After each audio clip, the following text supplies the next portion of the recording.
Lamyanba NK Sanajaoba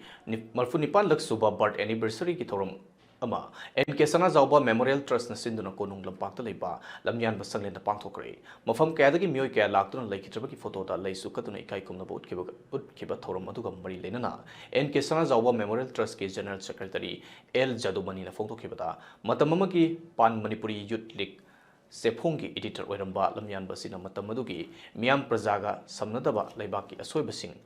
Tinduna Fong Haibangam Kibamadi, Masada Karisuna Chumba Faudana Lingaki, a Soibasing Takwi Tambikiba journalist Mani Haiki. Mana Makatarduna, Nasimak Iram Damasida talk the Beirangamadi Praza Sing Ga, Lingaka, Samnadaba, Manba, Lingak Mapusingna, Lingak Mapuni Kaubagi, Matam Asida. NK Sanajaoba journalist Amabu, Ningsing Dunamhan, Chalamba Lambi Adobo Induna, Chatpagi Matau Tai, Kanduna Tarum Asipangto Panihina Fondoki. Masigi oiriba phibam masida thokliba Manipur thokliba conflict asida laingak amadi miyamga samnadabagi matau laingak mapu singna makhoi laingak mapu ni hana kaujabagi siguma tanja asida aikoi NK Sanajaoba ama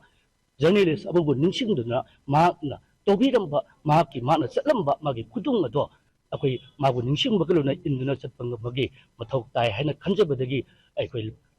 NK Sanajaoba Memorial Trust na Masigi Mahaki, Marpuga Nipalak Suba, Mapoko Montoro Mase, Mana Nosijaramba, Mana Magi, Anova Manipur, Mangan Sakaramba, Lamyanba Sangan Asida, I could have Pangthokkhre.